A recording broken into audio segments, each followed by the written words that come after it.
DCeased issue 6. Tom Taylor writing with Trevor Hairsine and Neil Edwards on the art. So in issue 5, Superman of course became infected. That kind of set up the main threat. This issue largely revolves around them taking the 2 arcs that they've got to evacuate the planet. And they've got one arc at Themyscira and one arc leaving from Gotham, where Ivy's got her jungle sanctuary that she's kind of created. Yeah. And the issue is largely about trying to hold off Superman long enough to get people to safety, and hopefully save as many as they can. But the arcs can only hold so many, and part of the narration's even hey, we knew we were leaving people to die. We could only take so many million out of whoever was left. I think it was a maximum of 7 million each. Yeah, I think it was 3 per ship. And yeah, it starts off with this thing where it's people look up at the sky and they see Superman and they're all hopeful, but then they start to look terrified, and then Superman just starts flying through buildings and taking things out. Yeah, it's pretty destructive, because it's what happens when Superman loses control like this. Green Arrow is a little bit pissed because Damian's got the thumb drive with all of Batman's plans to take down all the major heroes rather, should they ever need to be taken down. And Green Arrow's pissed that there's no plan in place for him. Black Canary's like, you hurt Batman didn't have a post-mortem Machiavellian plan to end you. Well, yeah, I could be a planetary threat if I wanted to. It's of course you could, dear. That cracked me up. This comic, I forgot, just despite all the horror and the humanity of it, it was just how funny it is. Wonder Woman makes a Kryptonian sword. It's also magical. Kryptonite sword. Kryptonite. That's what I meant. Yeah. And she's got that ready. Everyone, Ivy doesn't want to leave the planet because she doesn't want to leave the green, and Harley stays with her. So, we have Wonder Woman going down in the fight, along with Cyborg. Actually, zombie Wonder Woman actually ends up ripping Cyborg's head off. Which is just wonderful. Zombie Aquaman shows up with a Kraken to attack Themyscira, and all the Amazonians. Holy crap! When that shows up, the art is fantastic. I know you've not always loved the art in this comic, but that page, come on. Is that even Hairsine? Because we got a second artist. I don't think that is Hairsine's page, to be honest with you. Yeah, no wonder why it's better than 2 artists the whole time, hasn't there? No, it's been Hairsine. It hasn't been just Hairsine for all the issues. I'm sure of that. For the most part, it's just been Hairsine. Not the one shot that came in between, but yeah, I remember at least one of the other issues there's been other artists as well. I'm certain of that. Are you? I am. I'm 100% certain that there has been at least another artist with Hairsine on at least one other issue. I remember it being the same mediocre heart the whole way through, but I mean, you can yeah, all right. Remember what you wish. But yeah, Kraken. Green Arrow's like, F you, Batman, because he puts an arrow through Aquaman's eye. But I'm like, that still doesn't prove that you're a planetary threat, Oliver. Just simmer down, all right? Let him have his moment. Well, the reason why Batman's got things in place for everyone else is because they're Kryptonians or speedsters or Green Lanterns.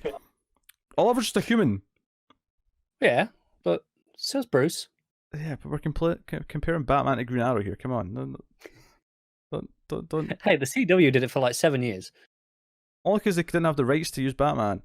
They had to pretend that they had their Batman.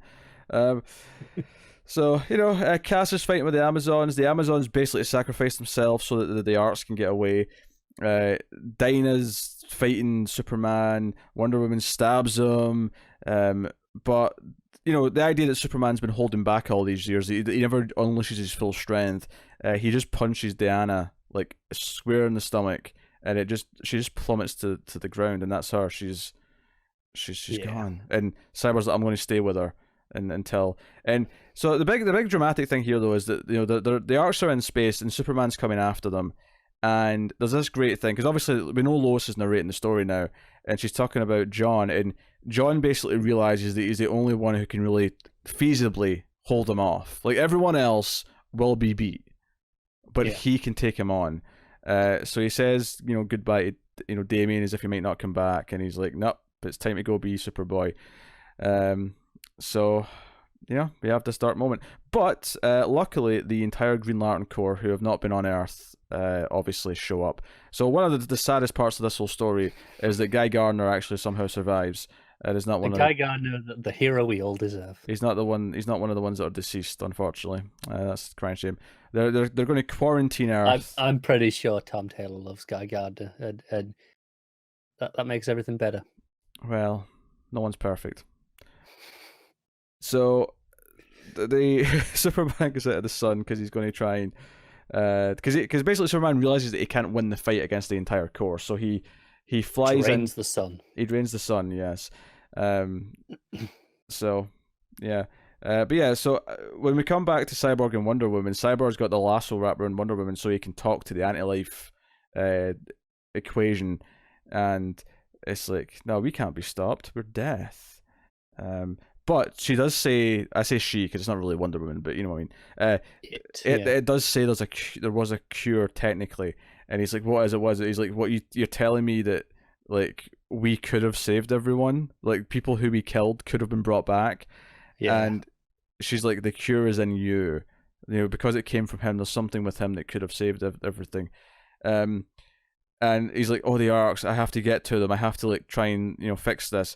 And then zombie Wonder Woman just comes up, and it's almost calling back to the Maxwell Lord neck snap, but she actually just rips his head clean off, and we just see the head flying. It does that nice falls down the pit. It does that nice effect though, where it goes out of the panel. So it has almost a 3D effect of the head coming at you. Simple stuff, but it really works. Yeah, it looks good. And then it's just the rest of the survivors on the arcs, just on the way to the new world, Earth 2 specifically, 2. Which feels prime for a sequel, doesn't it? Yeah, I mean, I don't know.